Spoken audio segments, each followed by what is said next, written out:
We are Six Lips Theatre. We're a performance company and we make original works with new writing using our own special form of dance theatre.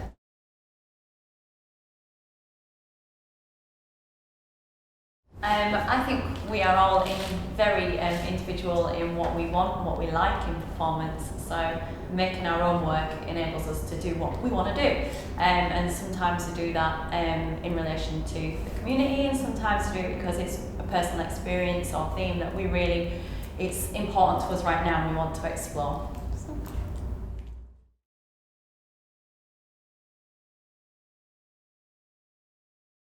We have spent the last few years looking at mental health and looking at specifically female mental health and discussing its forms within people, within writers and artists and sculptors and different kind of art forms and how they manifest themselves for a woman.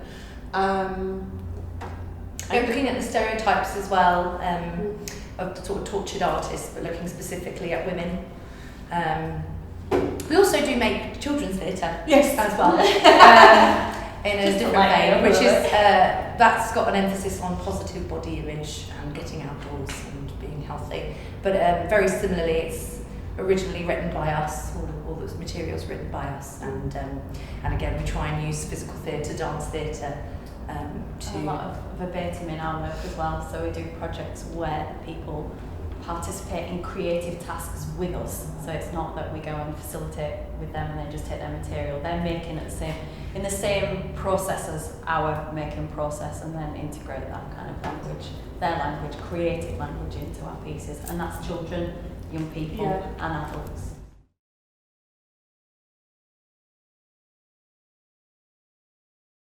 So we performed at the Ilkley Literature Festival with a show which was it was really fragmented and fractured, and by nature that was kind of the point of it. And we'd taken it to the Edinburgh Fringe, and it was a play that looked specifically at four characters, three which were real and authors, very famous authors, and their relationship with mental health. And so yeah, it was deliberately to feel fragmented because you weren't entirely sure what was reality and what wasn't.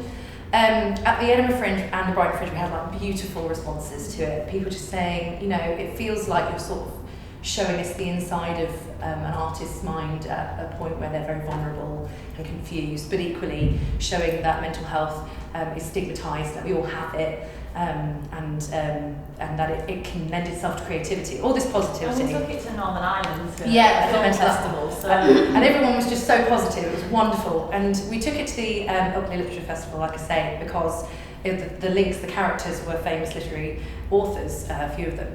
So they'd heard about the show and said, "Oh, I think this would fit in our programme. We'd love to have you." So anyway, we turned up. We performed. What felt like in the pregnant pause at the end after we bowed to say this is the end, there was like an intake of breath from the audience where we were waiting for applause, and it did come, but someone, the last line of the show is you are here, and an old lady from the back of the auditorium went, "We wish we weren't."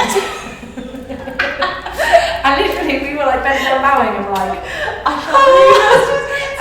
And then anyway, it wasn't applause, but we were kind of like laughing while we were like, again, saying thank you, because we weren't really sure how to react. Yeah. And then again, at the end, the majority of people came up and said, we didn't feel that way. But that was really funny. It was really fun because our publicity didn't give any misleading information about what the show would be like, but they picked up purely on Bronte and Virginia Woolf. I think they thought they were going to get something very really classical theatre. Wasn't what they got. It was experimental, so yeah, it was very funny. That's probably the most memorable. I remember that above all. Yeah.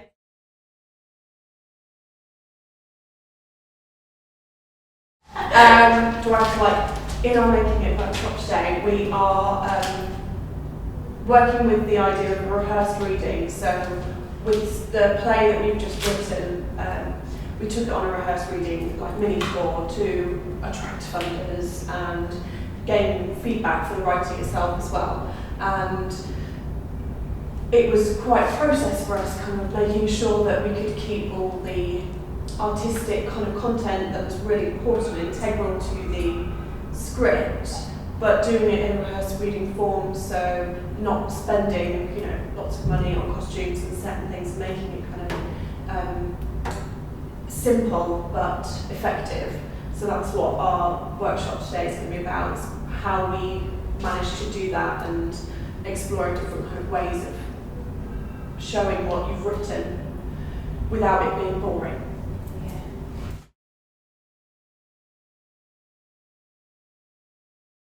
I think we all have very different dream projects, to be honest. I think that's what makes the company so interesting, is that we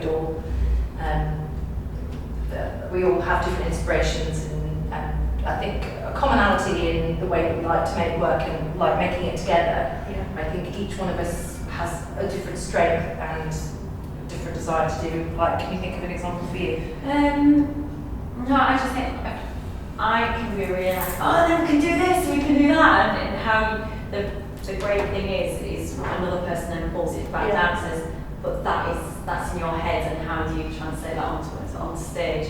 Or another person might have something really narrative, really strong story, but then we go, but where's the space for the physicality that we love to do in there? So and then concept and design wise, I think, you know, we just try and balance what each other want to get out of a project.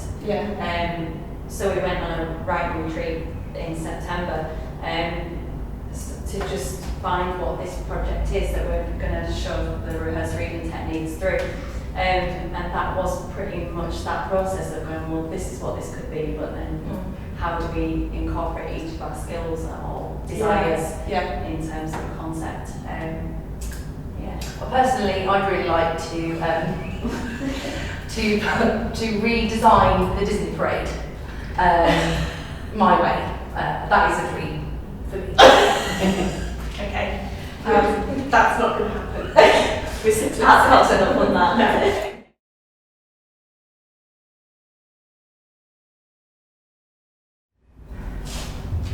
I think again, yes, but I think they're probably quite individual. When we first formed years ago, I think there were people who definitely helped us out of uni, were very supportive then, and have, you meet new people along the way that are always really helpful, and depending on where you are in your career or what work you're making, new people crop along that are right for that. But I think we tend to avoid mentors per se and look more for inspirations, people who inspire us, and then contact them. So it does change. It changes quite a lot depending on what projects we're working on. We make sure we've got a big team of like associate creative people.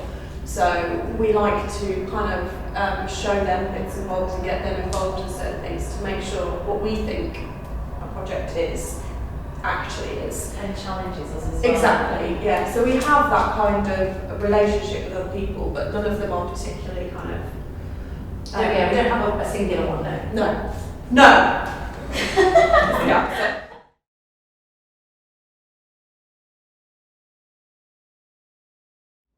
Never do a Q&A after a show. Never do a Q&A. Don't think, the best bit of advice somebody told me was don't ever think you've got there because there's nowhere to get to. You just got to just keep doing and following the path that you think you're on, even if you're not quite sure what it is. You just stick with it, I think.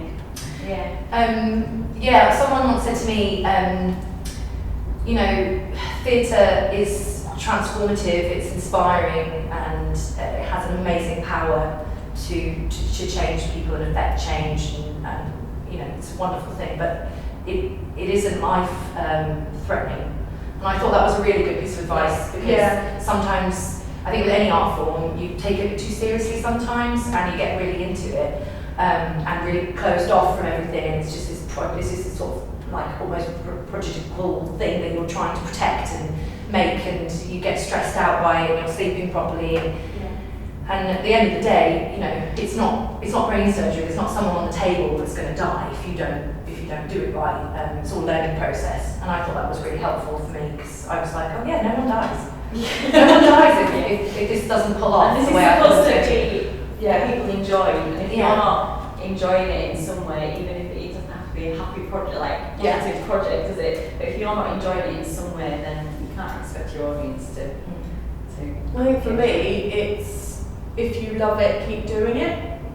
So obviously we all have a little cheeky wobble every now and then of, oh my goodness me, why aren't we all brain surgeons? Because, you know, we haven't got funding this time and all that kind of stuff. But yeah, if you love it, then it's worth it. Yeah.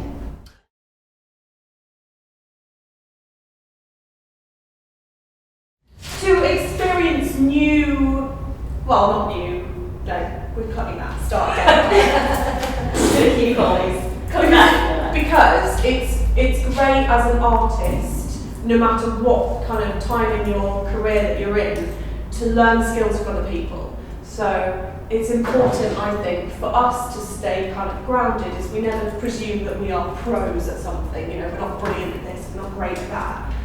We, all of us, and everyone we know at the moment, really tries to kind of try something new or try something that they've never done before. And I think that's why things like this are brilliant, because you get to just experience someone else's world. And how they apply it. Yeah. It's like nothing's new, nothing we're doing is new. Most workshops you go, oh, I've done this before, but it's how somebody else uses it and how they applies it and interprets it. So I think that's what's always interesting and intriguing for anybody. The development is something that you should just always take pride in, constantly developing and being able to bring new things. But I think as well, so to become as a participant, you know, these are good reasons to get involved with making a session. But I think for an artist, actually through trying to explain your practice is some of the best ways to get clarity in your practice. Yeah. Because all of a sudden you have to break down for somebody how you do what you do. Almost feels like you have to justify how you do what you do. And you should justify how you do what you do, because you shouldn't be making it by mistake or just out of whimsy. You should be like, you know, deliberately making work that's provocative, or maybe it doesn't have to be provocative, but you have to understand what you're saying and how you're saying it and what it means it could potentially mean to your audiences. So being an artist and someone saying, will you come and share your work methods, makes you have to sit down and go, well, what am I? You know, and how can I structure this in a way that's going to be helpful for someone else that they can take away and interpret or use, you know, quite literally. So I think that's the reason why an artist might want to get involved. Good answer. Really long one. I found it gracefully. That's good.